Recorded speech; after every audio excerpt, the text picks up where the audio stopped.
Dans ce monde, plusieurs espèces différentes parcourent la planète, chacune avec ses propres forces et capacités spéciales, et puis il y a des humains comme Lett, qui sont pratiquement inutiles. Un jour, Lett quitte son domicile dans l'espoir de devenir aventurier et se rend dans la grande ville pour s'inscrire. À son arrivée, il rencontre l'une des réceptionnistes qui l'aide à s'inscrire. Comme c'est la première fois qu'il s'inscrit à la guilde, elle lui dit qu'il commencera au rang F et, pour s'en assurer, elle confirme que Lett sera complètement inutile. Elle lui demande s'il a au moins un don qu'il peut utiliser, et Lett lui répond avec enthousiasme que son talent est le jeu de hasard gacha. La réceptionniste reste figée un instant, pensant avoir mal entendu, mais c'est bien ce qu'il vient de dire. Lett a la capacité d'invoquer une roue gacha, et en appuyant dessus, il obtient à chaque fois un objet aléatoire. Il veut lui faire une démonstration, alors il appuie sur le bouton et l'objet qu'il reçoit est une fourchette tordue. Bon, écoutons-le. C'était probablement juste un coup de chance, alors il réessaie, mais cette fois-ci, il n'obtient que de la nourriture. Et ce n'est même pas de la bonne. La réceptionniste soupire et dit poliment à Lett qu'il ne sortira jamais du rang F avec un tel pouvoir. Lett lui demande s'il y a un travail qu'il peut accepter en tant que membre du rang F, et elle le dirige vers le tableau d'affichage où tous les emplois disponibles sont affichés. Mais en plus d'être inutile, il n'est jamais allé à l'école, donc il ne sait pas lire. La réceptionniste comprend sa situation, alors elle sort une liste et dit à Lett que les meilleures options pour lui pour le moment sont les travaux de ramassage de bois, de transport de terre ou d'aménagement paysager, mais que le salaire est à peine supérieur au salaire minimum, donc il ne gagnera pas beaucoup. Lett répond qu'il sera heureux de le faire.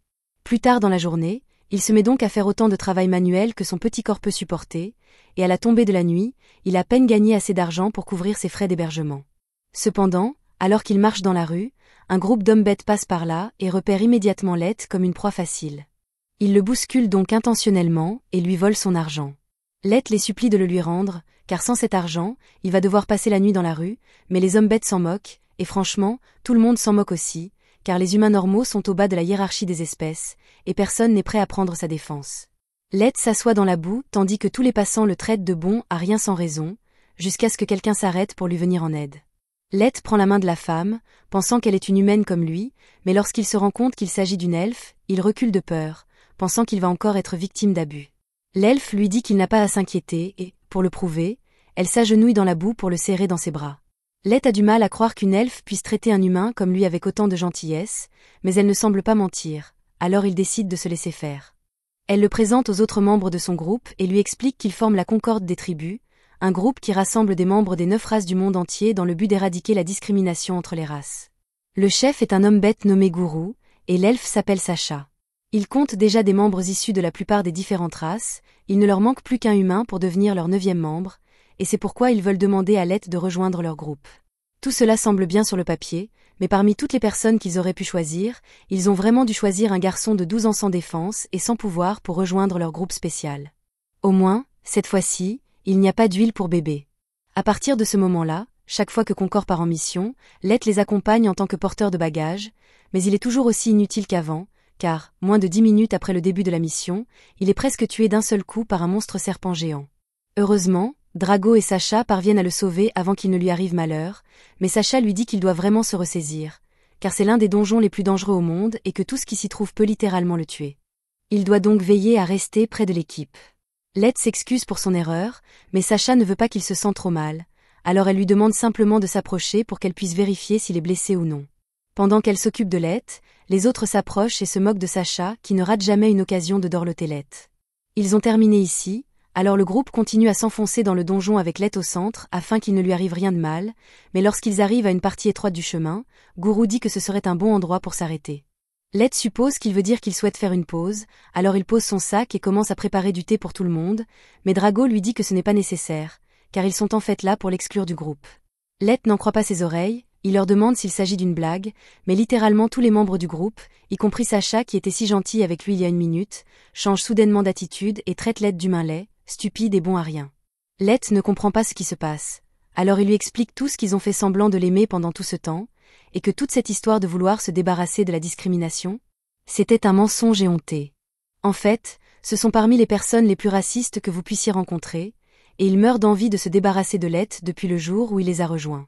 Si tel est le cas, Lett demande alors pourquoi ils ont pris la peine de lui demander de les rejoindre, et Gourou lui répond qu'il ne s'intéressait à lui qu'à cause de son talent.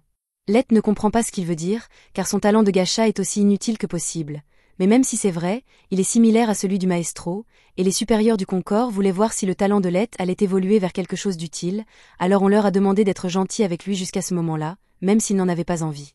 Cependant, ses supérieurs ont récemment décidé que Lett était une cause perdue, et le groupe n'a donc plus aucune raison de faire semblant de s'intéresser à lui. Lett n'arrive pas à comprendre tout ce qu'ils viennent de dire, et le groupe se rend compte qu'il a peut-être laissé échapper trop d'informations, mais cela n'aura bientôt plus d'importance, car Lett ne sortira pas vivant de ce donjon. Ses yeux s'écarquillent dès qu'il les entend dire cela, et une seconde plus tard, Guru utilise ses griffes pour lui lacérer le visage, lui faisant clairement comprendre qu'ils ont vraiment l'intention de le tuer. Il se met à courir pour leur échapper, mais ils se contentent de rire et lui disent que même s'il parvenait à s'échapper, il finirait par mourir aux mains d'un monstre au hasard dans le donjon. Cela dit, ils pensent qu'il sera beaucoup plus amusant de le tuer de leurs propres mains, alors Sacha prend son arc et lui tire dans la cuisse pour l'empêcher de s'échapper. Ils apprécient tous les cris de terreur de Lett, et Guru commence à le frapper pour le faire crier davantage, mais les autres lui disent d'arrêter car leur histoire de couverture est que Lett a été tué par une attaque surprise de monstres, ils ne peuvent donc pas lui infliger de blessures suspectes. Lett essaie désespérément de ramper pour s'enfuir, car il ne veut pas mourir ici, mais avec sa jambe blessée, Guru lui dit qu'il n'a aucune chance de s'échapper. Malgré tout, il continue d'essayer de s'enfuir et par chance, il parvient à déclencher un piège de téléportation. Le piège l'envoie directement à l'un des étages les plus profonds, où Lett est désormais à l'abri des membres de Concorde, mais cela ne signifie pas pour autant qu'il va survivre. Il est bien conscient de sa faiblesse et sait qu'il est fichu dès qu'un seul monstre apparaîtra. Il essaie d'accepter le fait que c'est la fin, mais il ne comprend pas pourquoi tout cela lui arrive. Au cours des 4 dernières années, tous les membres de Concorde l'ont traité avec respect et gentillesse, mais tout cela s'est avéré être un mensonge. Ils l'utilisaient simplement parce qu'ils pensaient qu'il était un maestro, et lorsqu'ils ont découvert qu'il ne l'était pas, ils ont essayé de le tuer en lui riant au nez. Ils refusent catégoriquement de les laisser s'en tirer comme ça. Peu importe la difficulté, il jure qu'il sortira d'ici vivant et qu'il les tuera tous, même si c'est la dernière chose qu'il fera. Cependant, à ce moment précis, Lett entend quelque chose s'approcher derrière lui et, à sa grande horreur, il découvre une chimère de niveau 1000 qui le fixe du regard. Même les aventuriers les plus forts n'ont que quelques centaines de niveaux, et il n'a jamais vu un monstre comme celui-ci auparavant, ce qui signifie qu'il a dû être téléporté dans l'une des parties les plus profondes de l'abîme. Alors que le monstre s'approche de lui, il se pisse presque dessus de peur, car il sait qu'il n'a aucune chance de vaincre cette créature. Tout ce qu'il a pour l'instant, c'est son pouvoir gacha, qui n'a jamais vraiment fait ses preuves en matière d'utilité. Il n'a pas d'autre choix, alors il commence à appuyer frénétiquement sur le bouton, espérant que cela le sauvera, et miraculeusement, alors que le monstre se jette sur lui, sa roue gacha se transforme et une fille magnifiquement faite apparaît, détruisant le monstre en un instant. Lett est sans voix après ce qu'il vient de voir, alors il reste assis là tandis que la fille s'approche de lui. Elle s'agenouille devant Lett et pose sa main sur sa joue pour soigner sa blessure, car elle ne pouvait supporter la vue de telles cicatrices sur son beau corps. Lett est stupéfait, car toute la douleur a disparu. La servante l'appelle « maître » et lui demande son nom. Il lui répond qu'il s'appelle Lett, et sur le champ, elle jure de le servir avec une loyauté éternelle pour le reste de sa vie. Elle s'appelle Mei, elle est connue sous le nom de servante Everseeking et son niveau est supérieur à 9000. Elle dit qu'elle est une servante ultra rare issue de la compétence gacha de Lett, et que son existence même est liée à lui. Mais Lett a du mal à comprendre tout cela, car il a toujours pensé que sa compétence gacha était complètement inutile, et qu'il était donc impossible qu'une personne aussi extraordinaire que Mei puisse en sortir. Mei lui demande la permission d'évaluer sa capacité afin de pouvoir déterminer sa véritable nature. Lett est surpris d'apprendre que Mei possède une capacité d'évaluation, mais elle lui précise qu'il ne s'agit que d'une de ses nombreuses compétences. Lett lui dit qu'elle est libre de l'évaluer, alors elle commence le scan et est vraiment impressionnée par ce qu'elle voit. La compétence gacha de Lett comporte des dizaines de couches de protection, de sorte que seules les personnes du niveau de Mei sont capables d'en voir les véritables capacités. D'après ce qu'elle peut en juger, elle peut être utilisée un nombre illimité de fois. Les récompenses qu'elle génère dépendent de la densité de mana environnante et vont des rangs extra et super ultra rares à normal et erreur. Lett ne comprend pas vraiment ce dont Mei parle. Alors elle lui explique qu'il y a toujours du mana présent dans l'atmosphère, mais que la densité de mana à la surface est assez faible, ce qui réduit à presque zéro les chances de débloquer une récompense utile comme Mei.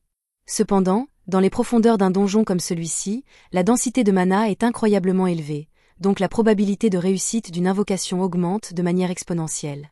Mei suppose que Lett a dû s'aventurer intentionnellement dans les profondeurs du donjon pour révéler le véritable potentiel de son don, mais cela est loin d'être la vérité. Il est venu ici avec des personnes en qui il pensait pouvoir avoir confiance, mais elles ont toutes fini par le trahir. Elles lui ont lacéré le visage, lui ont tiré dans la jambe et se sont moquées de lui pendant tout ce temps. Tout ce que Lett voulait, c'était offrir une vie meilleure à sa famille, mais ils ont essayé de le tuer simplement parce qu'il est humain. Il se met à crier qu'il ne leur pardonnera jamais tant qu'il vivra, mais Mei prend Lett dans ses bras pour le réconforter, car elle déteste le voir si triste. Elle sait qu'elle ne pourra jamais comprendre la souffrance que Lett a dû ressentir, mais elle sait comment le réconforter. Elle assure à Lett que dès qu'il en donnera l'ordre, elle fera aligner les têtes de ses traîtres sur le sol dans l'heure qui suit, mais il se lève et lui dit qu'elle ne peut pas faire ça.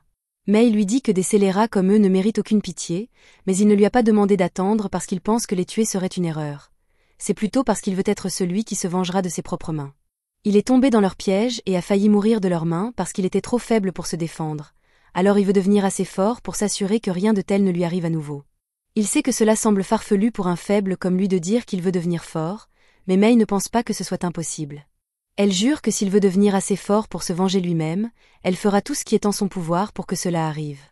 Nous faisons un bond en avant de 3 ans, et au milieu du donjon abyssal, Lett a utilisé son pouvoir gacha pour bâtir une nation entière et invoquer une armée de serviteurs puissants qu'il adore tellement qu'ils sont prêts à payer cher pour avoir une tasse de l'eau de son bain. Alors que lui et Mei marchent dans les couloirs, elle est vraiment agacée par toutes les fées servantes qui essaient constamment d'attirer l'attention de Lett, mais celui-ci ne voit pas cela comme un problème, car c'est juste un signe de leur dévouement à son égard. Ils se rendent en ville pour saluer le peuple de Lett, et tout le monde ici l'aime et le respecte sincèrement en tant que chef. Quelqu'un mentionne même que les réserves mensuelles de sucreries sont presque épuisées, et Lett promet de se renseigner pour en obtenir davantage. Il pense qu'il s'agit peut-être d'un problème d'approvisionnement, car la ville compte beaucoup plus d'habitants qu'il y a 3 ans, et il devra donc s'adapter pour répondre à la demande accrue. En attendant, Lett demande à Mei si elle sait ce que font les autres serviteurs d'élite qu'il a invoqués. Elle lui répond qu'Aoyuki est occupé à cartographier la zone autour de l'abîme et Kelly est occupé à rechercher de nouveaux sorts pour aider Lett à atteindre ses objectifs. Il est reconnaissant que tout le monde fasse autant pour l'aider, mais Mei n'a rien mentionné à propos de Nazuna, alors il se demande ce qu'elle fait ces derniers temps. Mei explique que Nazuna se contente pour l'instant de patrouiller à l'intérieur du château, mais ce n'est pas parce qu'ils ont besoin de sécurité supplémentaire à l'intérieur, c'est parce qu'elle est trop bête pour aider à quoi que ce soit qui n'implique pas de combat. Pendant ce temps, à l'intérieur du château, nous voyons Nazuna se promener joyeusement dans les couloirs sans se soucier de rien, mais tant qu'elle ne cause pas de problème, il la laisse généralement faire ce qu'elle veut. Quant à Lett, c'est l'heure de sa séance d'entraînement quotidienne, il va donc retrouver l'un de ses serviteurs d'élite, Jacques. Même s'il dispose de tous ses puissants subordonnés pour le protéger, il veut quand même être assez fort pour se débrouiller seul, alors il sort souvent s'entraîner avec Jacques, et après 3 ans de cette routine, il est capable de lui tenir tête.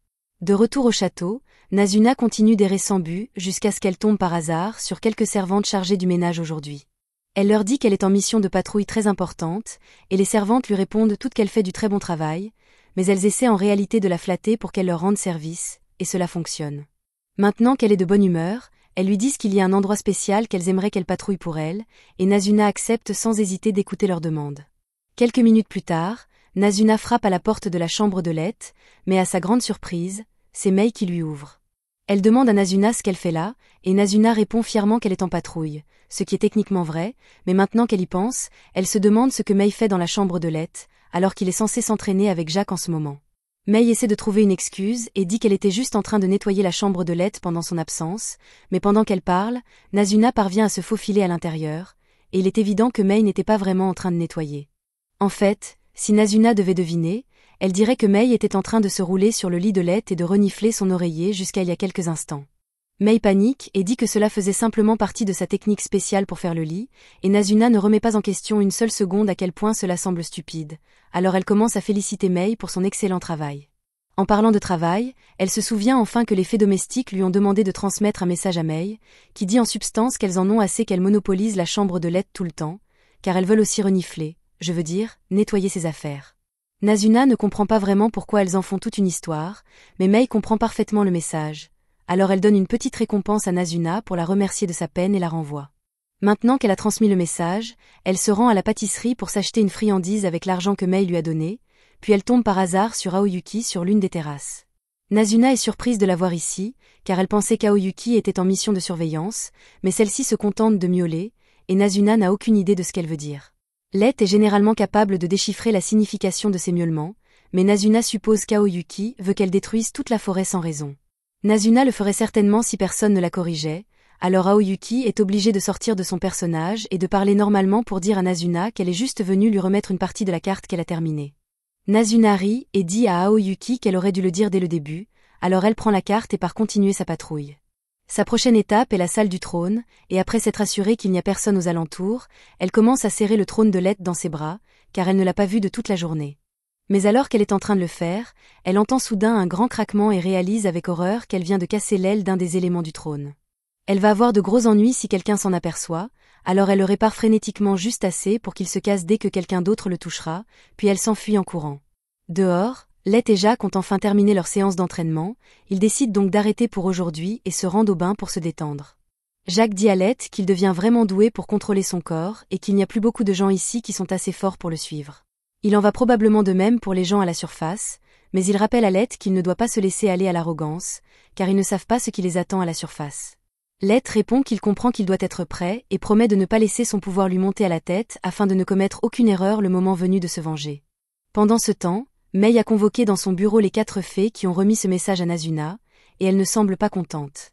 Elle leur demande si elles savent pourquoi elle les a convoquées ici aujourd'hui, et elles essaient de feindre l'ignorance, mais Mei leur lit leur lettre mot pour mot, et Nazuna lui a déjà dit que c'était elle qui avait écrit la lettre, elles ne peuvent donc pas se sortir de ce pétrin.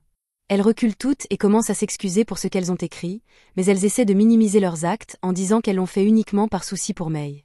Elles disent qu'elles savent qu'elle a été très occupée ces derniers temps, alors elles ont voulu alléger sa charge de travail en prenant en charge le nettoyage de la chambre de Lett à sa place, et peut-être en reniflant 1 ou 2 oreillers pendant qu'elles y étaient, mais là n'est pas la question. Mei est également déçue par le fait qu'elles aient demandé à Nazuna de faire le sale boulot à leur place, car elle aurait peut-être accepté si elles avaient eu le courage de lui transmettre leur message en personne. Elle leur dit que leur demande a été rejetée et que, jusqu'à nouvel ordre, elles seront chargées de nettoyer tout le couloir qui mène à la salle du trône, sans pouvoir utiliser de magie pour accélérer le processus. Les servantes n'arrivent pas à croire que Mei leur ait confié une tâche aussi impossible, car il faudrait une éternité pour nettoyer à la main cet immense couloir, mais Mei ne pense pas que ce soit si difficile. Au contraire, elle dit qu'elle leur rend service, car des personnages de niveau 500 comme elle doivent travailler dur si elles veulent atteindre son niveau. De plus, Mei les informe qu'elle va bientôt se rendre à la surface pour une mission pour Lett, et que les 4 devront donc prendre le relais pendant son absence. Plus tard, les 4 servantes se réunissent dans leur chambre et sont très contrariées par le fait que Mei les punisse pour avoir simplement émis une plainte. Elles trouvent injuste qu'elle soit la seule à pouvoir profiter du parfum de Lett, mais Mei est la plus forte d'entre elles ne peuvent donc pas lui tenir tête. Prime suggère qu'elle pourrait essayer de l'empoisonner, mais Ifumi a déjà vérifié et Mei est immunisée contre toutes les formes de poison, donc cela ne marcherait pas. Elles se résignent toutes à la défaite et se mettent à gémir en disant à quel point elles veulent nettoyer la chambre de Lett et renifler son lit. Ifumi va encore plus loin et dit qu'elle veut utiliser une des fourchettes usagées de Lett, mais comme cela semble bizarre quand elle le dit à voix haute, les autres la traitent de dégénérée et lui disent qu'elle va trop loin. Ifumi se défend en disant que tout le monde ici ferait probablement la même chose s'il en avait l'occasion, et qu'ils ne peuvent pas le nier, donc ils sont en réalité tout aussi mauvais qu'elle. Maintenant qu'ils y réfléchissent, Mei n'est pas beaucoup mieux qu'eux puisqu'elle était dans le lit de Lett plus tôt dans la journée, et le fait qu'elle ait été la première que Lett ait invoquée signifie que pendant qui sait combien de temps, elle et Lett étaient seules dans le donjon, et à ce moment-là, le niveau de Lett était si bas qu'il n'aurait pas pu se défendre contre les monstres, alors il s'est probablement accroché à Mei pendant tout ce temps. Ils deviennent tous fous de jalousie à l'idée que Mei ait pu faire des choses indécentes avec Lett à un moment donné, et Ifumi a la brillante idée de transformer leur énergie jalouse en malédiction. Ils s'assoient donc tous à table et commencent à scander sans cesse pour que Mei meure. Malheureusement pour eux, Mei se tenait devant leur porte pendant tout ce temps et elle a pu entendre chaque mot qu'ils venaient de dire à son sujet, alors elle leur demande s'ils ont quelque chose à dire pour leur défense. Les 4 se recroquevillent derrière la table et commencent à dire à Mei qu'ils ne lui souhaiteraient jamais rien de mal, mais Mei les a clairement entendus prier pour sa mort, alors elle leur demande ce que cela signifiait. Le groupe finit par admettre qu'elles étaient simplement jalouses parce que Mei avait été invoquée en premier et avait ainsi pu passer beaucoup de temps seule avec Lett, mais Mei leur dit qu'il ne s'est rien passé d'indécent entre elle et Lett. Il a fallu environ 3 mois à Lett pour invoquer Aoyuki, et pendant ce temps, Mei était occupée à lui enseigner les arts martiaux et l'histoire du monde, donc aucune débauche n'a eu lieu. Les filles sont soulagées d'entendre cela, mais Mei poursuit en leur disant qu'elle était venue ici à l'origine pour s'excuser de leur avoir infligé une punition si sévère, mais qu'après ce qu'elles viennent de faire, elle pense qu'elle devra peut-être être encore plus sévère qu'auparavant. Elle leur dit qu'elles devront désormais nettoyer toute la salle du trône en plus du couloir. Les 3 filles s'agenouillent aux pieds de Mei et la supplient de reconsidérer sa décision, car elles ne pourront jamais nettoyer la gigantesque salle du trône toute seule, mais Mei leur répond qu'elle n'aurait pas dû y penser avant de décider de prier pour sa chute. Ils sont contraints de se mettre immédiatement au travail, et à ce rythme, ils devront peut-être travailler toute la nuit pour tout finir, mais alors que Ifumi dépoussière le trône, l'aile du luminaire cassé tombe et ils se taisent tous en réalisant à quel point ils sont dans le pétrin. Pendant ce temps, Nazuna est allongée dans son lit, sans se soucier de rien. Le lendemain matin, Let sort et rencontre Aoyuki, Nazuna et Ellie devant le portail d'entrée. Nazuna est particulièrement excitée de voir Let, car elle n'a pas pu lui parler du tout hier. Let veut aller droit au but, mais à ce moment-là, un chien de chasse apparaît de nulle part, et même si Let est assez fort pour ne pas être menacé, il se met à trembler de peur en se souvenant du jour où il a failli mourir à cause d'un de ses chiens. Les autres sont furieux qu'un simple chien ose effrayer leur seigneur, alors ils commencent à discuter de plans pour exterminer son espèce. Le chien n'a encore rien fait, mais il comprend qu'un seul faux pas signifierait sa fin, alors il se couche sur le sol et commence à gémir pour sauver sa vie. Let dit aux autres qu'il n'y a pas lieu de s'énerver autant, car il va bien, et il va même caresser le chien pour leur montrer qu'il ne le dérange pas. Il s'excuse auprès du chien de l'avoir effrayé, et s'il n'était pas intervenu, ils auraient en fait exterminé toute son espèce sans hésitation. Il demande à Let s'il y a une raison pour laquelle il leur a donné rendez-vous ici, et il répond que Mei lui a dit que tout était prêt pour la mission, et qu'ils peuvent enfin partir pour assouvir sa vengeance. Pendant ce temps, ailleurs dans le monde, Garou traverse une ville d'hommes-bêtes, et en tant que héros des bêtes, tout le monde ici le flatte.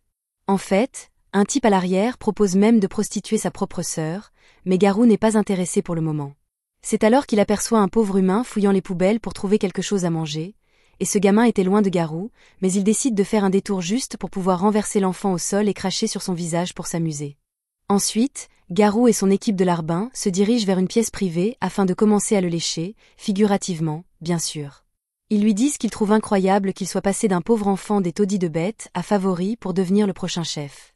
Même le chef actuel du village a reconnu sa puissance, alors il lui demande comment il a réussi à aller aussi loin. Garou se vante en disant qu'il utilise simplement son instinct pour choisir les meilleures missions pour lui-même, comme celle qu'il a prise il y a 3 ans. Il a été bien payé pour faire partie d'un groupe prétendument œuvrant pour l'unification des races, et tout ce qu'il avait à faire était de finir un humain soupçonné d'être un maître. Il n'a jamais vraiment confirmé si Light était mort ou non, mais vu sa faiblesse, il n'avait aucune chance de survivre tout seul là-bas, donc il pense qu'il est préférable d'oublier ce morveux. Cependant, un moment plus tard, Mei entre dans la pièce et s'enquiert de Light. Les larbins de Garou crient qu'elle n'a pas le droit de lui parler ainsi, mais Garou dit que ce n'est pas grave car il aimerait savoir de quoi elle veut lui parler. Mei explique qu'elle est une servante au service de Lord Light, et elle invente une histoire, affirmant que Light est de sang noble et qu'elle a cherché partout sur le continent.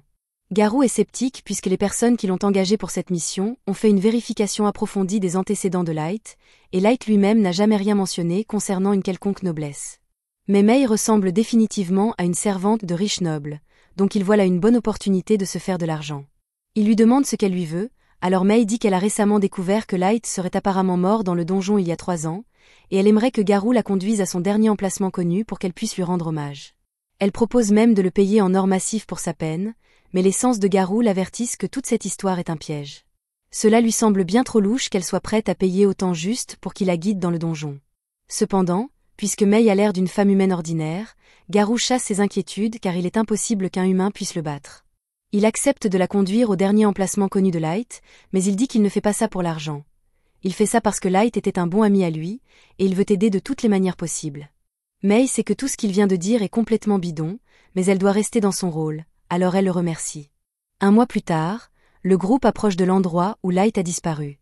Cependant, Garou n'a pas l'intention de respecter les termes de l'accord, donc dès qu'ils arriveront sur place, il prévoit d'attaquer Mei et de la laisser mourir de la même manière que Light. Une fois arrivé à l'endroit, Mei tombe à genoux, désespérée à l'idée de l'impuissance que Light a dû ressentir à ce moment-là. Pendant ce temps, Garou tente de monter une histoire comme quoi Light s'est fait attaquer par un monstre et est tombé dans un piège de téléportation avant que quiconque puisse le sauver. Mais pendant qu'il parle, plusieurs de ses hommes commencent à bloquer la sortie pour que Mei ne puisse pas s'échapper une fois qu'ils attaqueront. Ils sont sur le point de lui sauter dessus, mais Mei dit soudain que si seulement elle avait été avec Light depuis le début, il n'aurait pas été trompé et trahi par de si viles raclures. Dès qu'il entend dire cela, Garou panique et recule car personne à part les autres membres du groupe et les supérieurs ne sait ce qui s'est vraiment passé ici. Il exige de savoir comment elle a découvert cela et l'accuse d'être un espion d'une des autres races. Mais Mei se sent insultée par cette déclaration. Elle est et sera toujours une servante dédiée à servir Lord Light de tout son être, et que Garou suggère qu'elle est autre chose est un crime punissable de mort. Garou sent une pression terrifiante émaner de Mei, et même si elle n'est qu'une humaine, son instinct lui dit de fuir cet endroit immédiatement. Cependant, alors que Mei était sur le point de perdre son calme et de tapisser le mur de sang d'homme-bête, Light apparaît et lui dit d'arrêter parce que Garou est sa proie à lui. Garou et ses hommes sont stupéfaits, aucun d'eux n'avait entendu Light approcher. Garou n'en croyait pas ses yeux, il n'avait même pas envisagé la possibilité que Light ait pu survivre. Light dit négligemment qu'il est de retour pour se venger, Mais Garou commence à rire car il trouve hilarant qu'un humain de niveau 15 comme Light pense être assez fort pour se venger de quelqu'un comme lui qui est niveau 150. Garou ne sait pas comment Light a réussi à aller aussi loin, mais il est sûr que s'il tue Light et rapporte sa tête maintenant, il sera promu chef en un rien de temps. Light soupire et lui demande s'il ne va vraiment pas lui demander comment il a réussi à survivre avant de recourir à la violence, mais Garou suppose simplement que Light a eu de la chance et a été sauvé par Mei après avoir été téléporté, ce qui est en fait exactement ce qui s'est passé. Garou ordonne à ses hommes d'attaquer Light, alors deux se précipitent immédiatement pour frapper. Mais avant qu'ils ne puissent s'approcher trop, leurs têtes sont soudainement séparées de leur corps par Mei. Les hommes restants de Garou ne peuvent même pas suivre les mouvements de Mei, alors ils commencent à paniquer, mais Garou leur dit de se calmer car il est sûr que ce n'était qu'un coup de chance. Pendant ce temps, Light remercie Mei d'avoir pris l'initiative de le protéger, mais il dit qu'il peut se débrouiller tout seul à partir de maintenant, donc il veut juste qu'elle garde la sortie et s'assure que personne ne parte. Garou dit à ses hommes qu'il n'y a pas de quoi s'inquiéter car ils ne peuvent pas perdre face à une paire d'humains inférieurs. Mais Light commence à en avoir marre d'entendre Garou continuer à dire à quel point il est meilleur que les humains alors qu'en réalité, c'est lui le faible ici. Garou n'y croit pas une seule seconde car il est bien connu que tous les humains sont faibles et ont peu de mana comparé aux autres races, donc il ne pourrait jamais être plus fort que lui. Si c'est ce qu'il croit vraiment, alors Light lui demande pourquoi deux de ses hommes ont la tête qui roule par terre s'ils sont tous plus forts que lui, mais Garou rejette cela en disant que c'est une erreur d'inattention.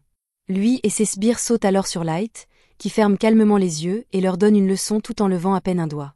Garou tombe au sol, les yeux exorbités, car il vient de recevoir un coup plus dur que jamais auparavant, et il n'a même pas pu le voir venir. Light se tient au-dessus de lui et lui demande si c'est vraiment le meilleur que lui et sa soi-disant race supérieure puissent accomplir, mais Garou ne supporte pas que Light le regarde de haut, alors il décide d'utiliser son atout maître et fracasse un collier au sol, invoquant un Fenrir de niveau 500 pour s'occuper de Light à sa place. Il crie fièrement que c'est la fin du chemin pour Light, mais Light lui dit que le niveau 500 est encore bien trop faible pour être un défi pour lui. Garou pense que Light a dû devenir fou de peur. Il est impossible qu'il puisse vaincre un Fenrir tout seul. Il lui dit de s'agenouiller et de supplier s'il veut une mort sans douleur. Light voit que la différence de puissance n'a pas encore été comprise, alors il pose son bâton et dit à Garou qu'il ne bougera pas de cet endroit, donc il est libre de le frapper avec sa meilleure attaque. Garou est toujours convaincu que Light doit bluffer, alors il charge le souffle de la bête hurlante de son Fenrir et frappe Light avec assez d'énergie pour vaporiser une petite forteresse. Cependant, quand la poussière retombe, Light est toujours debout, indemne et immobile. Il trouve un peu gênant que Garou se soit tant vanté à propos d'une attaque qui n'a presque rien fait. Il trouve aussi bizarre que Garou continue d'appeler son invocation un Fenrir alors qu'il est à peine assez fort pour être classé comme un bébé Fenrir. Il sort alors une carte d'invocation et dit qu'il va montrer à Garou à quoi ressemble un vrai Fenrir, juste avant d'invoquer un dieu loup. C'est un Fenrir de niveau 9000 qui dépasse tout ce que Garou a jamais vu de sa vie, et après que Light lui ait ordonné de s'occuper de l'invocation de Garou, il souffle littéralement un peu d'air en direction du loup de Garou qui se retrouve soudainement gelé dans un bloc de glace. Voir Light sortir négligemment un loup capable de surpasser sans difficulté son invocation fait enfin réaliser à Garou à quel point il est foutu. Mais Light lui dit que le dieu loup n'était que pour la démonstration car il aurait pu s'occuper de l'invocation de Garou tout seul s'il avait voulu. Pour rendre la différence de force absolument claire, Light active son écran de statut pour montrer à Garou qu'il est actuellement niveau 9999. Garou est maintenant absolument terrifié car il ne savait même pas que les niveaux pouvaient monter si haut, et il commence à penser que Light est un imposteur. Mais peu importe que ce soit le vrai Light ou non, car il va certainement le tuer vu la tournure des événements. Il jette ses armes et sa fierté et commence à supplier Light d'épargner sa vie. Il dit qu'il ne faisait que suivre les ordres de son pays et qu'il ne l'aurait jamais trahi autrement.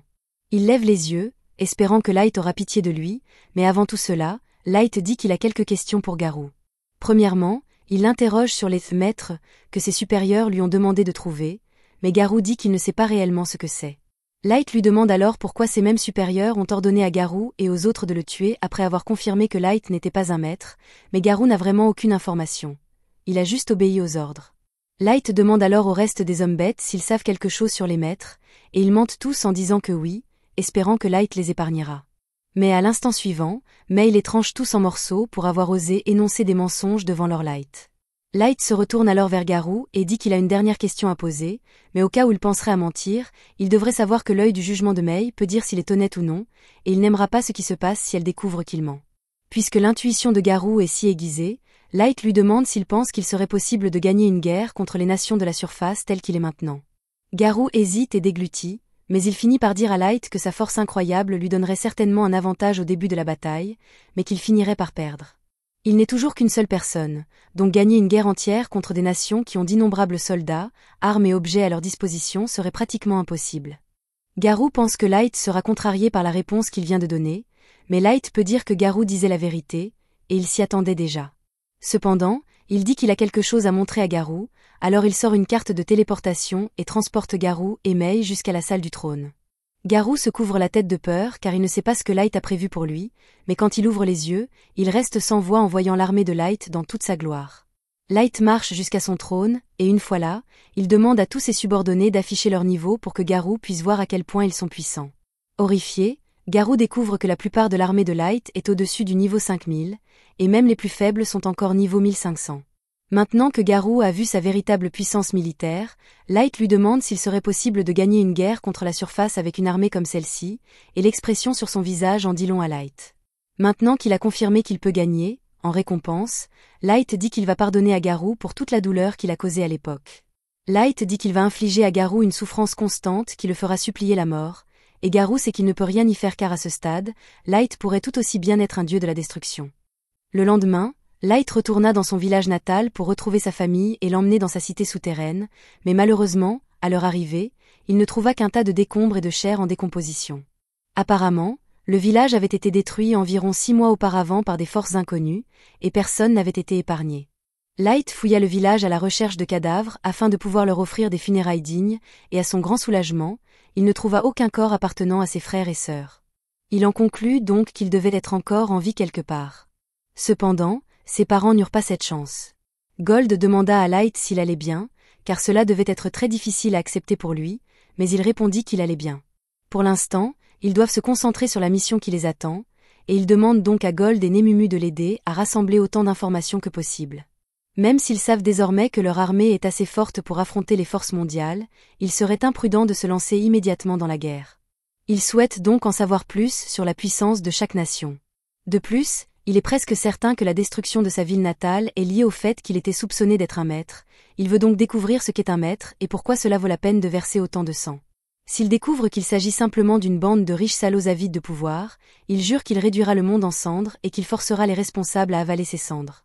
Gold comprend pourquoi Light est si en colère, mais il lui recommande de contrôler sa rage lorsqu'ils sont en présence d'autres personnes, car l'énergie qu'il dégage pourrait tuer instantanément une personne normale. Light s'excuse pour son écart et sort un objet appelé « masque du fou » afin de réprimer son énergie et de cacher son identité. Il fait ensuite ses adieux aux tombes de ses parents et s'excuse de ne pas avoir pu les sauver. Lui, Nemumu et Gold s'envolent alors vers la ville de Daga, mais Nemumu est curieuse, car elle ne sait pas ce que Light compte faire une fois qu'ils seront arrivés. À ce moment-là, Gold dit à Nemumu qu'elle doit faire attention à la façon dont elle s'adresse à leur seigneur lorsqu'ils sont à la surface, et Light lui explique que le fait de l'appeler par son vrai nom alerterait les personnes derrière Conquet. Il prévoit donc d'utiliser le nom « Dark » pendant leur mission. Nemumu dit qu'elle comprend, et quant à ce que Light prévoit de faire à Daga, il lui dit qu'il va s'inscrire comme aventurier sous le nom de « Dark » et qu'à mesure qu'il gravira les échelons, il pourra recueillir de plus en plus d'informations auprès des gros bonnets de la guilde. Au bout d'un moment, Nemumu aperçoit la ville de Daga à l'horizon, et comme ils ne veulent pas attirer trop l'attention en arrivant par les airs, Light suggère d'atterrir dans la forêt et de finir le trajet à pied. Cependant, avec la magnifique armure de Gold, ils vont forcément se faire remarquer. Alors que les 3 compagnons traversent la forêt, ils tombent sur un marchand humain en train de se faire voler par un groupe de nains. Ils auraient préféré rester cachés jusqu'à leur arrivée en ville, mais l'armure de Gold est dotée d'animations scintillantes intégrées, et les bandits le remarquent immédiatement. Ils essaient alors de le voler lui aussi, mais cela ne se passe pas très bien pour eux, et les nains se retrouvent tous ligotés au milieu de la route. Les 2 humains sont extrêmement reconnaissants d'avoir été sauvés, et ils proposent à Light et aux autres de les conduire en ville en signe de gratitude. En chemin, le fils de l'homme raconte à quel point Gold est incroyable, car il n'avait jamais vu quelqu'un vaincre des nains aussi facilement auparavant. L'homme suppose qu'ils doivent être un groupe d'aventuriers célèbres, mais Light lui répond qu'ils ne sont en fait même pas encore enregistrés. L'homme est choqué d'entendre cela, mais il leur dit que s'ils veulent vraiment s'enregistrer comme aventuriers, Daga est l'endroit idéal, car c'est l'une des plus grandes guildes de la région, et elle se trouve juste à la frontière entre les royaumes des elfes, des nains et des humains. Un nombre important d'humains s'y rassemble, ce qui en fait l'une des villes les plus accueillantes pour l'humanité. Il a même réussi à y ouvrir un hôtel humain assez prospère, et il invite Light et les autres à y séjourner s'ils ont besoin d'un endroit où loger. Peu après, ils arrivent à Daga, et Light et les autres demandent à Cornell de les déposer à l'entrée de la ville, car ils veulent faire le reste du chemin à pied. Pour Gold et Nemumu, C'est la première fois qu'il voit une ville en surface, et il remarque qu'il y a beaucoup de magasins qui vendent des armures et des armes, mais Light leur explique que c'est simplement parce qu'il y a beaucoup d'aventuriers ici. Sans oublier que le royaume des nains est tout proche et que ces derniers sont spécialisés dans la forge, il est donc normal qu'ils vendent leurs produits ici. Une fois le groupe arrivé à la guilde, Nemumu remarque que tous les humains semblent se disperser dès qu'une personne d'une autre race passe à proximité, et Light en déduit que les humains sont également maltraités dans la ville, même si cela n'est pas immédiatement évident. Il se dirige vers la réception pour s'inscrire, et comme d'habitude, il doit commencer au rang F. Light va donc devoir accomplir quelques quêtes pour augmenter son rang plus tard, mais avant cela, ils doivent trouver un endroit où séjourner. Light se souvient que Cornell a mentionné qu'il possédait un hôtel, alors lui et les autres décident de s'y rendre. Cornell est surpris de revoir Light et lui demande ce qu'il peut faire pour lui. Light lui répond qu'il a une demande spéciale à lui faire. Il dit à Cornell qu'il aimerait louer tout le dernier étage de ce bâtiment et que personne, pas même le personnel de Cornell, ne doit y entrer sous aucun prétexte. En guise de paiement, il pose un sac rempli de pièces d'or sur la table, et Cornell reste sans voix, ne sachant que dire. Light dit qu'il peut payer plus si cela ne suffit pas, mais Cornell lui répond que c'est déjà 10 fois plus que nécessaire. Il dit qu'il ne peut pas accepter une telle somme de la part de l'homme qui lui a sauvé la vie plus tôt, mais Light insiste, alors Cornell finit par accepter cette offre généreuse et dit qu'il préparera les chambres dès que possible. Peu après, Light et les autres montent à l'étage, et il sort quelques cartes de sortilège bloquant la perception et les jette sur la pièce pour s'assurer que personne ne pourra les écouter. Il peut enfin se détendre sans avoir à s'inquiéter que quelqu'un l'espionne, alors il tire une chaise et s'assoit pour se reposer. Pendant que Light est assis, Nemumu prend la parole et lui dit que même si elle est consciente qu'il est très puissant et qu'il a choisi de devenir aventurier ici pour recueillir des informations, il y a toujours un risque qu'il soit blessé à la surface, et qu'elle pense donc qu'il serait plus sûr pour Light de retourner dans la cité souterraine et de les laisser s'occuper des choses ici tout seul.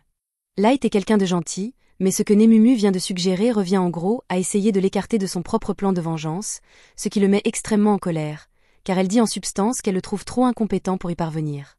Nemumu se rend immédiatement compte qu'elle a fait une gaffe, alors elle supplie Light de lui pardonner son insolence, mais il est trop tard. Il semble prêt à tuer Nemumu pour ce qu'elle a dit, et Gold sent que la tension monte, alors il rit et dit à Light que Nemumu ne comprend tout simplement pas l'attrait de la vengeance. Il lui explique que Light veut se venger de ses propres mains, sans intermédiaire, et que c'est une noble cause à laquelle il faut tendre. En entendant les plaisanteries légères de Gold, Light se rend compte qu'il est peut-être allé trop loin. Alors il se calme et s'excuse auprès de Nemumu d'avoir laissé ses émotions prendre le dessus, car il sait qu'elle n'a dit cela que par souci pour sa sécurité. Mais Nemumu reconnaît que c'est de sa faute si elle a dépassé les bornes avec ses commentaires, alors elle le supplie de lui permettre de lui jurer à nouveau allégeance. Light ne pense vraiment pas que ce soit nécessaire, mais il accepte quand même de la laisser faire. Nemumu soulève alors doucement son pied et l'embrasse. Dans ce monde, un baiser sur le pied est la plus grande marque de respect que l'on puisse témoigner à un chef, mais Light n'a jamais vraiment apprécié cette coutume, surtout qu'il trouvait très gênant que tous ses subordonnés lui baisent les pieds les uns après les autres lorsqu'il les a convoqués pour la première fois. Même Gold reconnaît que c'est un peu bizarre, d'autant plus que Nemumu semble y prendre beaucoup trop de plaisir. Le lendemain matin, Light et les autres se dirigent vers le donjon, et alors qu'ils traversent la ville, beaucoup de gens commencent à les dévisager, car Gold est plus bling-bling qu'un rappeur de SoundCloud et Nemumu est vraiment très joli. Quant à Light, la seule chose qu'il trouve à dire, c'est qu'il a l'air bizarre avec ce masque, mais comme cela correspond bien à son personnage sombre, cela ne le dérange pas. Il y a une longue file d'attente pour entrer dans le donjon, mais Gold remarque qu'il ne semble y avoir aucun elfe. Light lui explique que c'est parce que les elfes et les nains sont actuellement en conflit pour savoir à qui appartient ce donjon, et qu'ils ont donc tendance à s'éviter. Nemumu félicite Light d'avoir toujours la réponse parfaite à toutes les questions, et il apprécie le compliment, mais il lui demande si elle a vraiment besoin de se tenir si près de lui tout le temps, car sa poitrine lui écrase l'arrière de la tête. Elle lui répond que son travail consiste à assurer sa sécurité à tout moment, et qu'elle doit donc être aussi proche que possible de lui. Avant que Light n'ait le temps de protester, il remarque que 3 personnes ont doublé la file d'attente. Le plus petit est probablement un serviteur, et le deuxième semble être quelqu'un ayant reçu un entraînement modéré, mais quant au type devant, Light peut voir que tous ses mouvements sont vifs et précis, même avec l'arme encombrante qu'il porte sur le dos. C'est sans aucun doute un combattant chevronné, et quelques-uns des autres humains ont trop peur pour l'affronter, car il risquerait d'être abattu pour avoir osé lui parler. Cependant, Light n'a pas à s'inquiéter de cela, alors il affronte l'elfe et lui dit qu'il est impoli de passer devant tout le monde comme ça. L'elfe se met en colère lorsqu'il se rend compte qu'un humain ose lui parler, alors il saisit son épée, mais l'aîné qui l'accompagne lui dit que cela ne vaut pas la peine de faire tout ce tapage pour une chose pareille, alors le guerrier accepte de retourner à la fin de la file d'attente. Cependant, en passant devant Light, il avertit qu'il fera en sorte qu'il regrette de lui avoir manqué de respect. Une fois l'elfe parti, les autres humains dans la file félicitent Light d'avoir tenu tête à ce tyran, et les enfants de tout à l'heure viennent le remercier personnellement, car il n'avait pas eu le courage de le faire. Light leur dit qu'il n'y a pas lieu de le remercier, car il n'a agi que dans son propre intérêt, mais ils lui sont tout de même reconnaissants.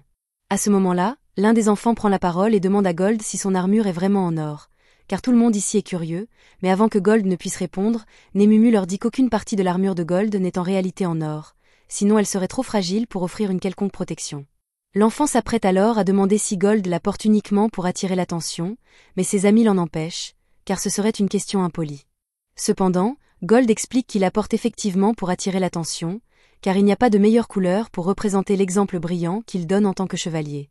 Les enfants demandent à Light et aux autres si c'est la première fois qu'ils se rendent dans le donjon, et Light le confirme, mais il leur demande comment ils l'ont deviné.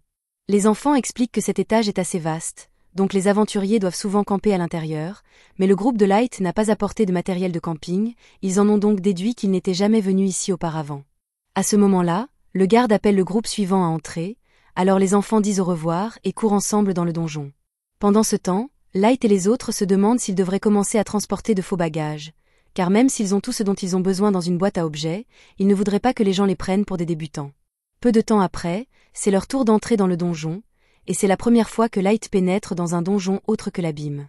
Les donjons sont remplis de mana qui devient plus puissant à mesure que l'on s'enfonce dans leur profondeur, ce qui conduit souvent à la création de monstres et de pièges. L'intérieur d'un donjon est donc pratiquement un monde à part entière. Une fois arrivé au premier étage, Light jette un sort de dissimulation sur tout le groupe afin que les ennemis ne puissent pas les repérer, puis ils s'envolent tous vers le deuxième étage. Pendant ce temps, l'elfe de tout à l'heure est occupé à passer sa colère sur un groupe d'orques, car il n'arrive pas à croire qu'un humain ait osé lui parler de cette manière. Il s'appelle Quito et prétend être un héros légendaire du royaume des elfes, avec le sang d'un maître coulant dans ses veines, ce qui lui vaut le respect. Il affirme que cela ne serait jamais arrivé si son niveau n'était pas si bas, mais Yanni lui répond qu'un niveau de 1005 cents est déjà bien supérieur au niveau maximum habituel pour les elfes.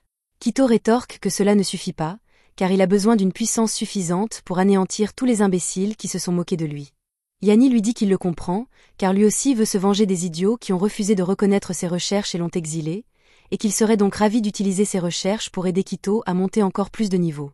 Pendant ce temps, Light et les autres sont déjà arrivés au 3e étage et viennent de venir à bout d'une grande horde d'orques.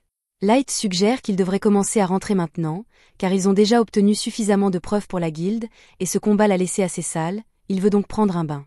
Dès que Nemumu entend cela, elle propose de laver chaque centimètre carré du corps de Light à leur retour, mais il ne répond pas. Sur le chemin du retour, Light et les autres croisent les enfants qu'ils ont rencontrés plus tôt, ils descendent donc pour les rejoindre, mais soudain, ils entendent beaucoup de bruit provenant de la forêt, et des dizaines de loups en sortent en courant. Les enfants disent à Light qu'ils doivent battre en retraite car ils ne pourront pas combattre les loups, mais Light leur répond qu'ils n'ont pas à s'inquiéter pour les loups, car une menace encore plus grande les attend. Une mante géante à 4 pattes. C'était la fin de l'épisode 5. Abonnez-vous pour ne pas manquer le prochain.